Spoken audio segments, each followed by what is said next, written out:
Amazon rainforest, water is a source of everything. Food and drink, even transport. But it's experienced its worst drought on record. Its rivers, lakes and streams drying up. So we should be able to pass through here normally, even at the end of the dry season, but we're getting stuck. Oliveira Tacuna is taking us to his village. Don't think we're going to get much further. And this is the only way to get there. Then we're going to have to get out. It's a 5-hour journey. At least, normally. Eu nunca tinha tido essa seca, né, com essa proporção. Nós nunca tinha visto. Nem história. Seca, mas não no nível que está agora. Rapaz, não sei se esse Oliveira aí. It's dry and it's hot. Brazil is in the midst of a heat wave.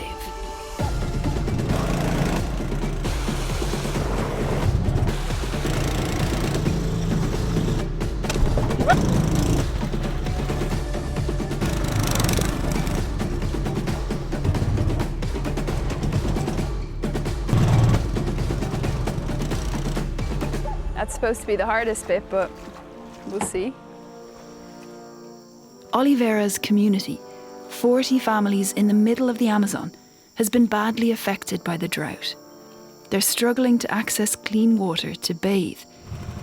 Crops are affected too, and getting to and from the city is difficult.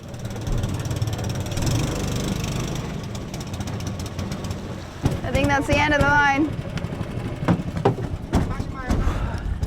We've been travelling for nearly 5 hours now, and Oliveira says we're not even halfway, so it looks like we're going to have to turn back.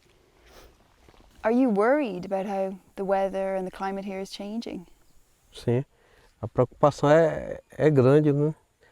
Que se de repente se piorar mais do que está, os parentes vão ficar isolados, lá não tem como vir. Aí é o risco aí a cobra, o jacaré que vão ter que atravessar os lagos. Aí é mais perigoso do que aqui.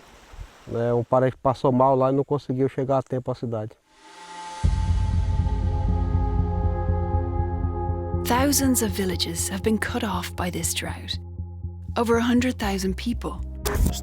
But scientists are worried that this is an indication of something even more catastrophic, an ecological disaster.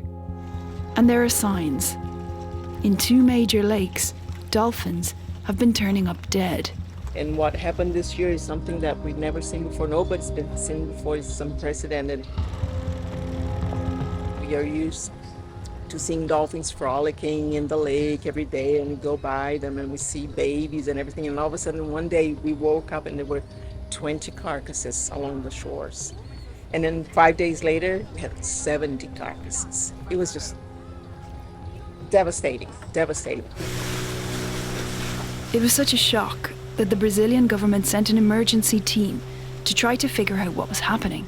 Não precisa. In some places, the water was up to 40.9 degrees Celsius, 3 degrees higher than human and dolphin body temperature.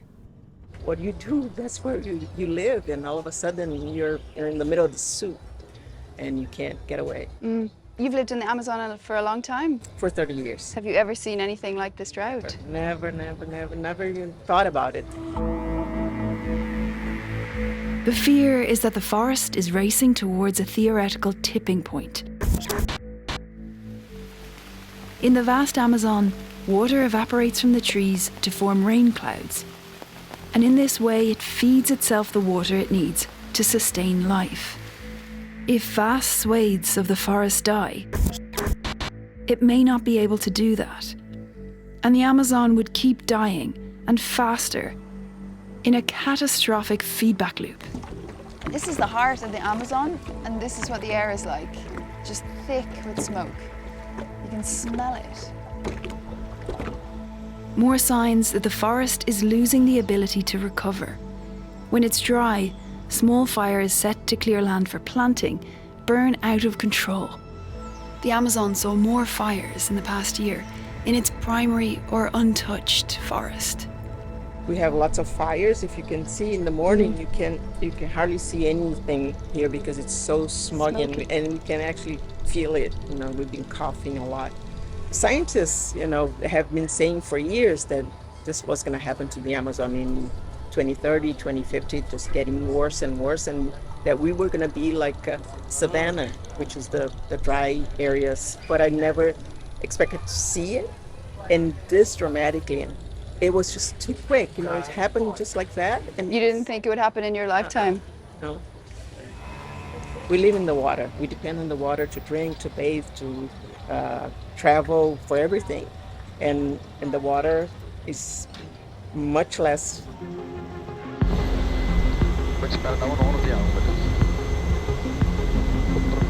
About 17% of the Amazon has been deforested since the 1970s.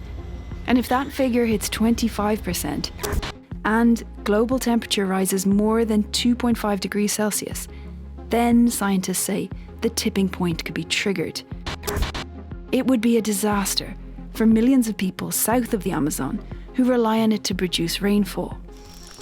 And for the billions of us who rely on the rainforest to help keep the planet cool. The Amazon stores around 150 billion metric tons of carbon. Do we have rain?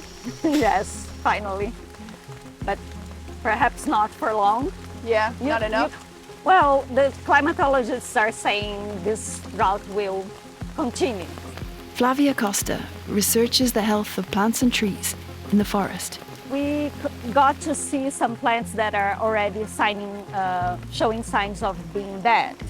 Some colleagues that are flying drones, they say they can see also canopies that are completely defoliated. It's too soon to assess what this drought has done to the Amazon, but the last big one in 2015 can give us a clue. We have seen very large mortality in the last drought when, on average, the Amazon stopped to function as a carbon sink. And we mostly expect the same now. It's sad. Yeah, there might be a moment where the forest starts to lose the capacity to recover, but this is probably not widespread. So some regions will probably become savannas, but there are pockets of forest that probably will remain. With the rains here now, the forest can recover. But next year, another drought is predicted, and the question is, can it recover enough? We always say, you know, these animals are sentinels because they feel first what's going to come to us, and that's why I say it's a slap on the face, because it's happening to them, it's going to happen to us. Are you scared? Well, I am, because not only because of the forest, I live here, I understand the drama of the population. Imagine if every 5 years we have a drought, and each drought is a bit worse than the before. Then the forest may really not stand, and we might see this tipping point faster than what we were expecting. E a gente entende que muitos culpados disso somos nós, que não nos atentamos para isso, não buscamos defender nossa mãe terra, que hoje está gritando por socorro pelos seus filhos, somos nós. A gente sabe que é um pouco tarde, né, a gente